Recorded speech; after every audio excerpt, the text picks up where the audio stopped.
Ladies and gentlemen, we are back to doing video, back for some car shenanigans, and back in Texas.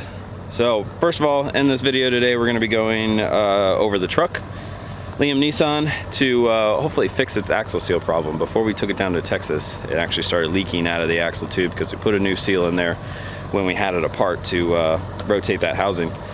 So I got to put a different bearing in there. Tanya went to Summit because that's local now, which is insane to me still.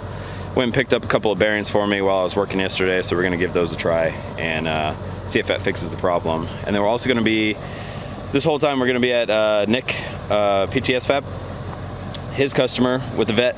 We're going to try to get him ready for the dyno, so, or maybe even get him on the dyno today. I guess we'll see how it goes. A little bit more sensors to configure than normal on that, and a couple of tables that we want to get working. So it's going to be a little bit more effort before we get to the dyno than usual. So, and a little bit after the dyno actually. So we just got to make sure, like, you know, things like exhaust pressure are reading properly, so that when we get on the dyno, it's giving us data that we actually you know, understand. And then after the dyno, we're going to have front wheel speed and rear wheel speed. One of them is using a factory ring, the other one is using something aftermarket, or a factory sensor as well. So we just need to make sure that those two signals, because they're going to be completely different, are feeding something that we can actually use in a table for traction control. So this car is going to be really nasty. I mean, I think the goal is like 11 or 1200 horsepower. And it's going to be on like a, you know, pretty much a street tire, a radial. So I want to keep it as safe as possible. So we're going to be implementing some kind of, or multiple means of traction control, some power management based on wheel speed. But first, in case any of you guys are interested, if you're not interested, you can fast forward past this part. But we are going to take just a brief little walk around of the new house. So there it is. Small house, nothing crazy. But on a little bit of land. So like that whole driveway that I walked up, that's all ours to the road, and then all of this tree all the way to the back is ours as well. So not sure if we're going to keep this all tree or if we're going to clear some of it out to, you know, we were thinking about doing a driveway loop, just come back, you know, clear this area out because it's already, you know, somewhat clear, and make it a loop back to the road. Not sure. It's a decent amount of work that would have to be done, so not positive what we're gonna do. But yeah, all this wooded area, my dog's been playing in and having a good time. But here is the other amazing thing. It's the back of the house. A nice little patio grill area and stuff. So got everything that we need in the house and more, and this giant thing. So this is our new shop. I'll show you the front of it in a second here. I gotta look for some stuff for the truck before we head out. But yeah, you can't really see it right now, but up there is a concrete pad where we keep the trailer. And then this 1,500 square foot massive thing. If we run out of space in that garage, we're just completely doing something wrong. So yeah, anyway, I just wanted to show you guys real quick what we've been working on. You know, nothing car related. We've been kind of living out of storage unit and suitcases, so that's why we've been gone. But we are back now. So we come down the driveway here. I had to cut a bunch of trees on that corner because I couldn't even get the trailer out of here. We do have to do a little bit of shenanigans to get the trailer where it needs to be.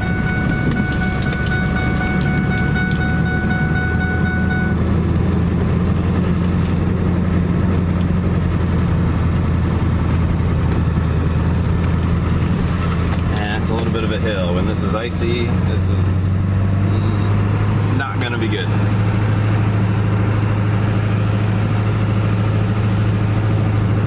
There's the shop, and there is the trailer. See how we get hooked up, and then we'll head to Nick's. A little tight.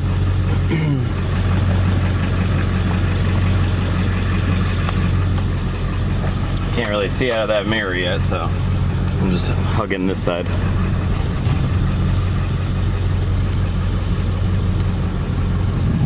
Alright, so we're here at PTS Fab with Nick. We've got his customer's vet sitting right there. We're just warming it up right now. Gonna go take it around the complex a little bit and just start some initial tuning.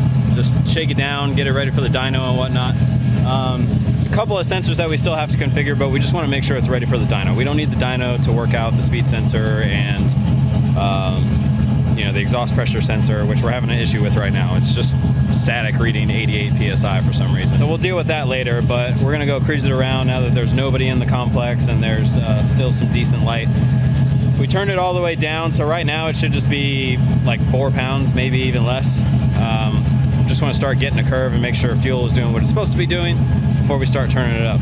But that's the other thing that we need to try to get working is the boost control solenoid. Tried it when I was remote. When I was up in Colorado, I tried logging in and getting it to work, and for some reason it wasn't working. So we'll troubleshoot that once we need to start using it. But this thing probably makes like 900 or 1,000 horsepower on 15 psi. So, and the gate spring was 15 psi. So I wanted to make sure, me not being comfortable in somebody else's car in an area that I'm not used to, so we put a lower wastegate spring in there. We have a 4-port solenoid on there, so it doesn't matter what gate spring that we have in there. We'll be able to go up to whatever the turbo will do. So I'd rather have the lower gate spring in there. It's going to be a street car, and he's always going to be on, like, you know, a 17-inch wheel with a radial on it. So I want to make sure it's safe. So see how it goes.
So I'm having Nick go and drive it around because I've been driving it around. Everything seems to be smooth the way I drive it, but I just want to make sure because it's a manual car. People do different things with, like, you know, clutch and gas when they're easing out. So I just want to make sure it sees everything of a different driving style because I don't know how the owner drives.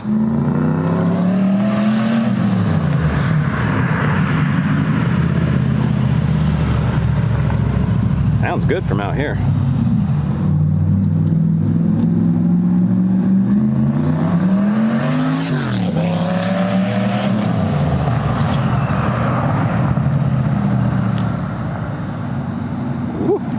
So, and that's on about 2 psi. It had a different gate spring in there previously that was going all the way up to 15 just on gate. So we put what we thought was going to be a 4-pound spring in there, but it turns out it's like 2.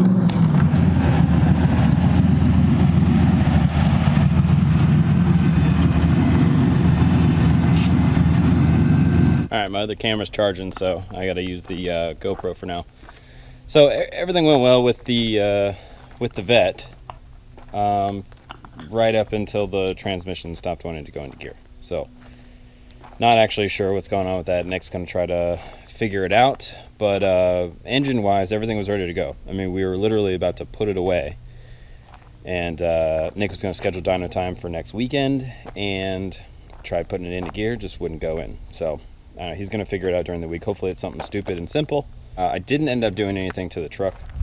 I took it out to see how bad the seal was actually still leaking, and I really wasn't leaking all that bad. So I was like, you know what, screw it. I'll take it home. I'll get what I need at our garage to fix it up, and we'll just do it later. So problem is, of course, as soon as I took it out, I wanted to, you know, mess around with it a little bit. So I went to make it hit, and 50 psi sitting on launch control, let go of the button, 20 psi.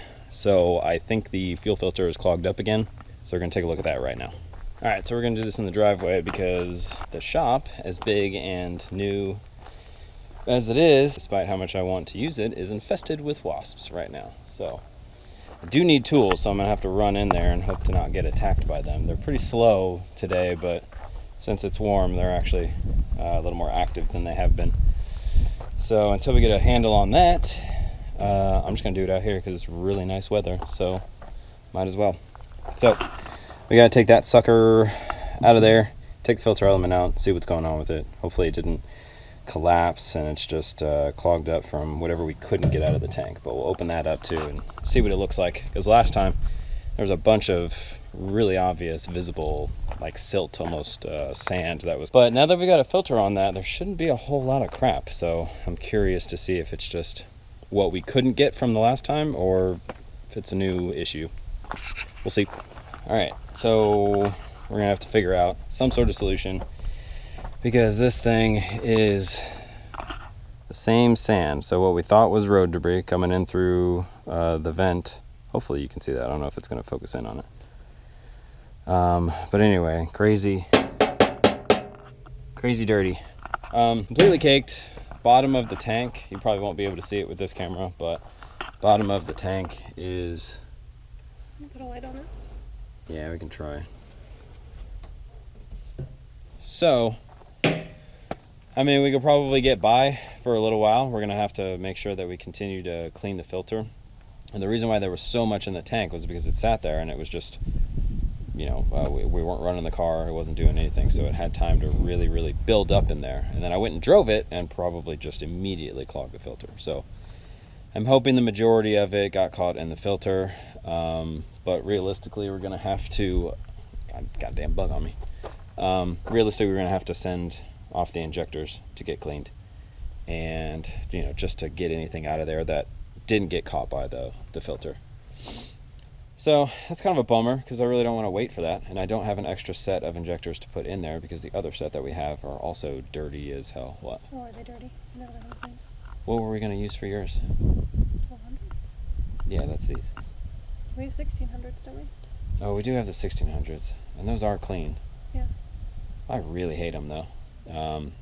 If I can get the injectors cleaned locally, let me know. Anybody in the Dallas, Fort Worth, we're in Weatherford. So if anybody is nearby us that cleans injectors, I will bring them over to you, so that we can get them cleaned. And really, we need to replace this tank, which really sucks. Anyway, we'll get this wrapped up because we want to go make some test hits next week. So yeah, get in there real deep like. That's just for the corners. Oh my God.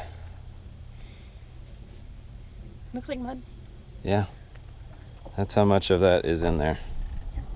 I don't know, and I could be wrong. We really have no idea what it actually is, but it's not good. Shouldn't be in there. Look, it's drying up. No, it's definitely So I don't know. If anybody else knows what that is it the tank oxidizing, or is it something about leaving fuel sitting for a long period of time? I mean, normally our cars don't sit, so I've never seen this before. So you guys tell me what it is. It's not a sludge. It's a light powder. Like once the fuel goes away, it's just this weird powder. So I don't know. Leave in the comments. Tell me what it is. All right, so Tony got all the debris cleaned out as much as we could. It actually looks pretty bad in there. So I don't know how long we're going to be able to deal with this, but we'll put it back in. We'll keep it on ethanol. We thought about putting it on gas for a little while just to, you know, stretch out what we can get out of this tank. And the power that it makes, we could probably make that on pump gas and not be too worried about it. Like if we turn it down a little bit from what we can do down here in Texas. But I think I'm just gonna keep it on ethanol for a little while longer and just keep checking this filter. So if you see now, it's much cleaner. Didn't get all of it. There's still little like tiny bits in there. All right, I'm gonna wrap it up before we lose too much light. Had to filter the fuel before we put it back in, and gonna fill it up and then drive it into town. So anyway, thanks for watching, and we will be doing a lot more videos, a lot more frequent. So just keep an eye out, turn your notifications on, share the videos out. Do me a favor, we're gonna start doing a bunch of racing here soon once we get the truck all situated, and we might be introducing a little something new. But I mean, definitely stick around because she's all happy about it. Anyway, so yeah, we're gonna head on that drive real quick, and we will see you next time. Thanks. Say bye.